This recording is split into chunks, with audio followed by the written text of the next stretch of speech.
Hi, I'm Karen Gibbs, Creative Director of Banyan Boutiques by North Cotton. You are in the group Karen Gibbs for the love of boutiques because we all love them, right? Tell me, everybody, how was your Mother's Day? I had a great time. I actually got a massage and a reflexology appointment.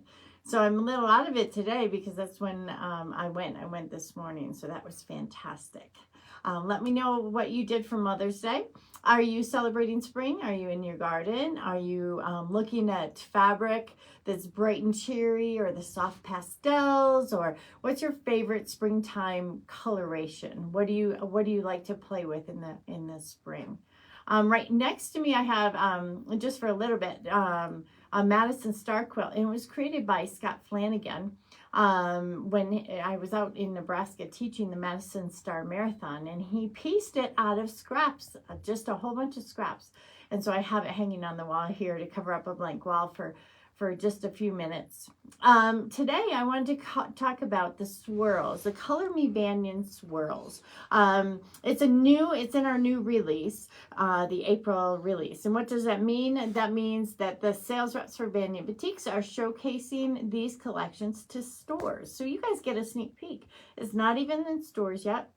It won't be into stores until January. Oh my goodness. January of next year. But it's something totally different. And a Color Me Banyan is just that. It's a totally different kind of look. And we put it in different colorways, but it's usually a technique or something we've developed with the artisans in Indonesia. And I'm usually pretty proud of it, pretty excited about it. It's usually one of my favorites. And it can range from the swirls, which is what I want to cover today, or it can be the botanicals. I think I showed you that one. Lots of different stripes, or the dot necessities. You'll see a lot of them. And usually they're feature fabrics, okay? And what's a feature fabric? In boutiques, we look at boutiques and there's a boutique wall. It's almost like a color wall in a quilt shop, okay? And some quilt shops have taken it, instead of arranging it by color, they've taken and arranged it maybe by projects or colors or that work really beautifully together in a quilt project. But a feature is going to be that one that pulls it all together, or maybe is something very inspirational. Maybe it's your border, maybe it's something that can cut up great into blocks, or used as applique, or used as a background, that kind of thing. But a feature isn't necessarily seen in boutiques as much, unless you get into the multi. Sometimes you see that. But remember, the repeat of a boutique is the size of a chop, right?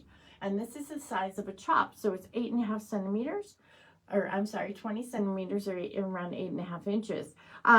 Because it is heavy, because you have to dip it into wax each time and put it down. That's the size of a repeat. So the motifs have to all fit in here. Now, look at this. That motif isn't fitting in there, is it? The repeat isn't fitting in there either, is it? Okay, so what did we do? It's something different, something unique, something fun. And that's why it's a Color Me Banyan. Okay, so the swirls, there's two different things going on here with the swirls. Okay, and you can see right here, shout out Barb, this one I know, you love this coloration, Barb Wolf. What this is the way I did it is I applied the color first, right? I applied the background color first, and then the motif is I used bleach. I used a screen to push through a bleach solution to get the swirls, okay? And it doesn't go all the way white, all right? It kind of plays sunshine shadow in there, right? Okay. And then I left it alone like this, or I went and overprinted it with black. But I didn't go directly on top of the motif that I had just done. I did it slightly off, okay? Slightly off, so you can see kind of the bleach effect behind, but you see the black overprinting as well, which made this really kind of unique, right? Now look at the scale of that. When I was designing this, right, we're talking about the scale, and here's some more colors for you to see, more earthy tones, okay, on the bottom here. But you can see the scale of it does not fit in the smaller chop right? So when I'm designing it or when I'm thinking about it, I started thinking about, okay, how could I draw it, right? How do I just pick up the pen and put a whole bunch of intense swirl together? And you start obviously with a blank piece of paper, but then it's just taking it and letting the brush go, or the pen. I've got kind of a felt tip pen on it, and maybe I start like that, and then maybe the next one I'm going to echo like that, okay? Maybe I need to color it in a little bit here to have a stronger feel of the black there. So you can see how there's different line work there, okay? This shape here, yes, we've got it right here, right? You can see that. But what if also I wanted something more like this, okay, to fill in that space? Do I color it in? No, but I can use the felt tip to kind of, and then go thinner on here. Okay, so thicker on this one. So it's all about the line work on there too, right? The thin line to go around it, and how to fill it in. I can start with this size because I'm not worried about repeating it within chalk size. And then I can just keep going and doing different ones. Maybe I go a different direction, okay? Because the repeat of it, you cannot see.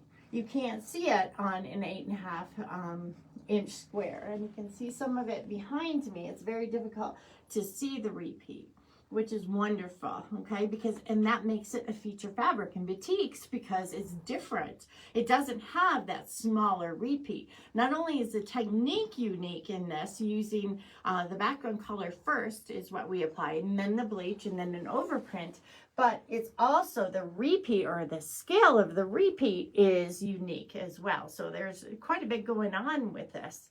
Now, what kind of quilts could you do with this? Sky's the limit. I mean, you can cut it up into 4-inch pieces, and it works great in a piece quilt like any other batik does, right? But if you want to use it as a background, as kind of a panel, you could do that. It's running yardage, okay? It's not just a panel, it's running yardage, but you could cut it up into, say, a 24-inch wide piece, and then put it into any panel project. There's tons and tons. If you type in, if you Google it and look, there's tons of panel projects out there that this would be really unique in. We showcase in our lookbook some projects that some project designers have designed for it, especially for this collection. We like to feature them in the lookbook, and the stores get to see that when they see this particular collection when they visit with their Banyan Batik sales rep. Okay, so there's a lot of different colorations, and we got some very more earthy tones, and we got some more in a neutral palette. Wouldn't that be a great background? And then of course some with the multi. So if you want to see this in your local quilt shop, you got to let them know that you saw swirls here first. You know, it's a Color Me Banyan, and it will be in stores in January. So everybody who sees this in the next 24 hours, make sure you comment. We'll do a drawing, and maybe we'll send out a fat quarter bundle of swirls, and you get to say, I got it first. Okay, so I'm Karen Gibbs. You're in Karen Gibbs for the Love of Batiks. Thanks for joining me today.